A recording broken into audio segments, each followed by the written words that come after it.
Breaking news చూస్తున్నాం. Phone tapping కేసులో అధికారులు వేగం పెంచారు. అడిషనల్ ఎస్పీలు తిరుపతన్న భుజంగరావు కస్టడీ ముగిసింది. దీంతో చెంచల్గూడ జైలుకు తరలించారు. ఇక ఇవాళ రాధాకిషన్ రావును నాంపల్లి కోర్టుకు తీసుకురానున్నారు. ఆయన కస్టడీ ముగియడంతో కోర్టు రిమాండ్ విధించే అవకాశం ఉంది. రాధాకిషన్ రావు కస్టడీలో కొత్త విషయాలు వెలుగులోకి వచ్చినట్టుగా తెలుస్తోంది. తెరపైకి ఎస్ఐబిలో ఓఎస్డీగా పనిచేసిన వేణుగోపాలరావు పేరు వచ్చింది. దీంతో ఇవాళ వేణుగోపాలరావు విచారణకు రావాలంటూ నోటీసులు ఇచ్చారు. బంజారా హిల్స్ పిఎస్లో వేణుగోపాలరావును అధికారులు విచారించనున్నారు. ఎస్ఐబి మాజీ చీఫ్ ప్రభాకర్ రావు టీంలో వేణుగోపాలరావు కీలకంగా పనిచేశారు.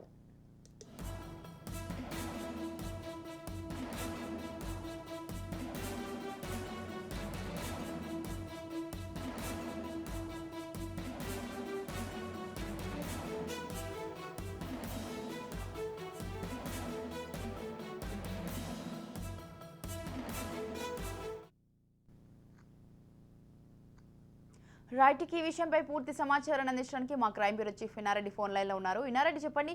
ఫోన్ ట్యాపింగ్ కేసులో అయితే అధికారులు వేగం పెంచడం జరిగింది. అయితే అడిషనల్ ఎస్పీలు తిరుపతన్న భుజంగరావు అయితే కస్టడీ అయితే ఈ రోజుతో అయితే ముగుస్తున్నట్టు తెలుస్తోంది. దీనికి సంబంధించి మీ దగ్గర ఉన్న అప్డేట్స్ ఏంటి?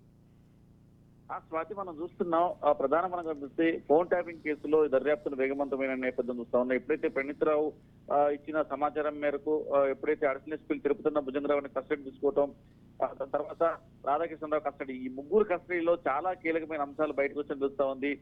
ప్రస్తుతం రాధాకృష్ణ కస్టడీలోకి విచారిస్తే చాలా విషయాలు బయటకు వస్తాయి. దీంట్లో మనం గమనించవచ్చు స్వాతి, రాధాకృష్ణ అనే వ్యక్తి టాస్క్ ఫోర్స్ లో ఉన్నప్పుడు అంటే ఈ టిఆర్ఎస్ పార్టీ చెందిన ఆ డబ్బులను ఆయన తన వాహనంలో తీసుకెళ్లారు అని చెప్తున్న ఆ వ్యవహారం మీద కావచ్చు. తర్వాత ఈ ఫోన్ ట్యాపింగ్ ద్వారా కొంతమంది వ్యక్తులను, అంటే హవాలకు చెందిన వ్యక్తులు కావచ్చు, తర్వాత బిజినెస్ మెన్లు కావచ్చు, తర్వాత రకరకాల వ్యక్తులను టార్గెట్ చేసి వాళ్ళకి సంబంధించిన సమాచారం తెలుసుకుని రైడ్ చేసి వాళ్ళ దగ్గర డబ్బులు సీజ్ చేశారన్న సమాచారం కావచ్చు. అంటే రాధాకృష్ణ గారిని విచారిస్తే చాలా కీలకమైన అంశాలు బయటకు వస్తాయని చెప్పని పోలీసులకు భావిస్తా ఉంది. ఇదే కాకుండా ఎస్ఐబిలో ఓఎస్డీగా పనిచేసిన వేణుగోపాలరావు కూడా ఈ రోజు విచారణకు హాజరు కావాలంటూ కూడా దర్యాప్తు బృందం నోటీసులు జారీ చేసింది.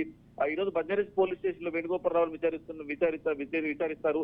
విచారిస్తే ఇంకా చాలా కీలకమైన అంశాలు బయటకు వచ్చే అవకాశం కనిపిస్తా ఉంది. దీంట్లో ప్రధానంగా వెనకుండా నడిపించిన వ్యక్తులు ఎవరైతే ఉన్నారో వాళ్ళని టార్గెట్ గా చేసుకుని ఈ ఇన్వెస్టిగేషన్ కొనసాగుతా ఉంది. ఖచ్చితంగా వాళ్లను నోటీసులు జారీ చేసి పిలిపించారంటే దానికి సంబంధించిన టోటల్ ఎవిడెన్స్ అన్ని కూడా సేకరించే పనిలో స్థితిగతులు పడ్డట్టుగా మనకు పక్కాగా సమాచారం అంతా ఉంది. Swathi, right, thank you Inna Reddy, thanks for the details.